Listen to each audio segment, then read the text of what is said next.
Bonjour. Après la situation du jour, je vais tout à l'heure introduire Monsieur le ministre de l'Enseignement supérieur, de la Recherche et de l'Innovation, mon collègue le professeur Cheikh Oumar Anne,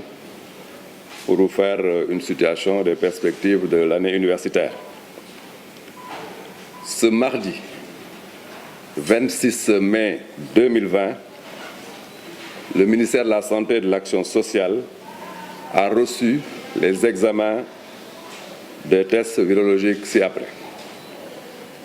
Sur 551 tests réalisés, 31 sont revenus positifs, soit un taux de positivité de 5,62%. Les cas positifs sont répartis comme suit.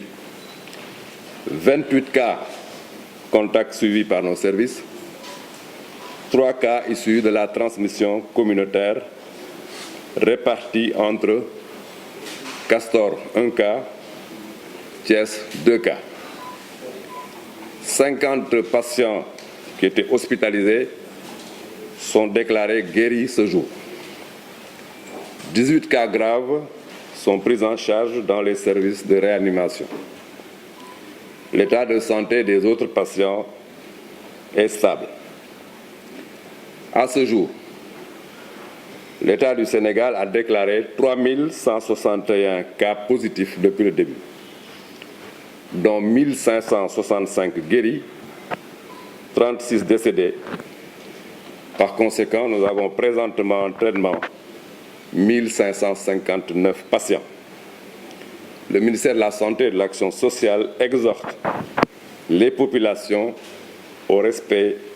strict des mesures de prévention individuelle et collective. bu ma leen jàngalee communiqué wu bés bi si li ñu am si mbas mi ba pare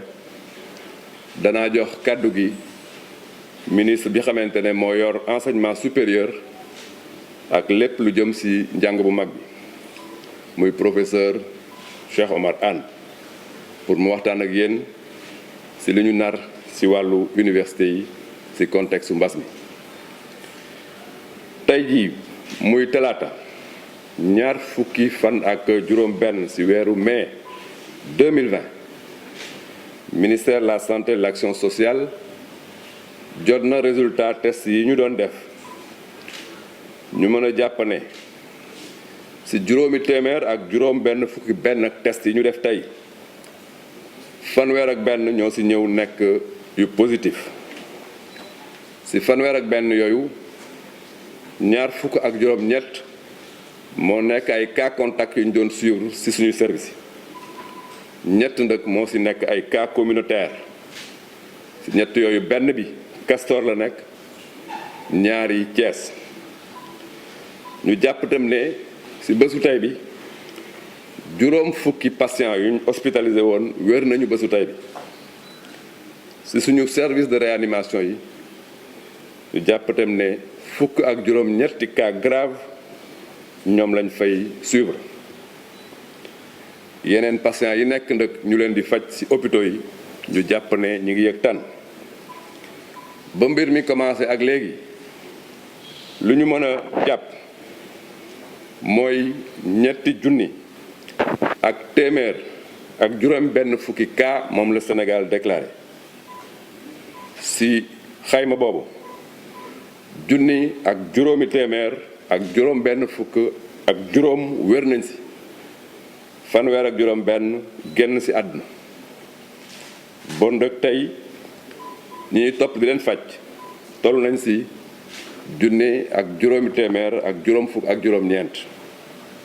ministère de la santé et de l'action sociale mu ngi demander population yi ñu topp bu baax ci ndigal yi pour que ñu mën fi génn feebar bi